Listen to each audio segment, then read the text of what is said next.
Haven't been able to do one more big long walkthrough, but here's where we come in to this house. They used to have a chicken coop over here. There's all this debris. The creek is behind that. Over here, this is where the water came in and washed away, took away some of this patio, and then just washed everything down there. And so it went down to the creek there. Here's the house we're working in. And do a walkthrough. You have to step up here. This deck is basically supported by debris. Come up here. You have to just step around this hole here.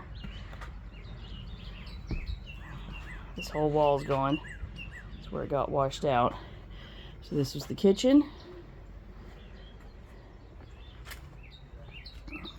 Other rooms in there. That's what we're having to walk through to get to them.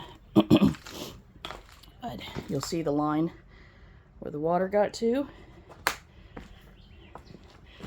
And these last cats we trapped, like that calico mama, the other calico, we saw them up here.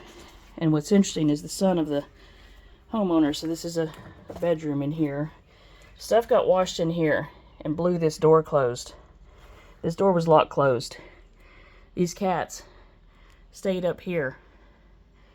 You see the line of the water. They were trapped in this room. These last two calicos we trapped, because he said, there's the door. He said when they came in, they had to actually kick this door open because this big chest floated against it. And so these cats were right up in there, just outside of this water. They weren't able to go upstairs because they got trapped in this room. And that's why these last two cats are showing a little bit more signs of trauma and stress. But anyway, so we go upstairs. This is where they took their kittens up here. Carried them up here. They found the kittens on this landing. And they found the kittens back here in this bedroom. That dog that we called in Lost Paws that came in and rescued, she was up here across the way in this bedroom. She was around the corner over there, curled up, and they were able to collect her here. I'm so grateful to Tanya Arsenault and her husband with Lost Paws, because no one else was coming for that dog. They had several rescues said they were coming and no one ever showed up. So I called Tanya and said, please help this dog.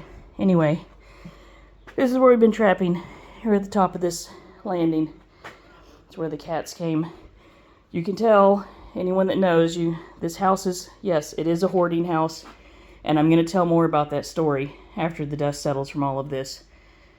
There's been a lot of extra trauma in this case, more than just the flood. And it's trauma that didn't have to happen. But let's just say Travis County Services really failed this family. They were trying to help their mama who has dementia that lives here. Trying to get these cats and dogs out for a long time. They didn't have to be here when the flood got here. Anyway, I think we have the last one. We are going to go ahead and probably call it done. I'm doing one last walk through the house, listening and looking, but I think this is a good one.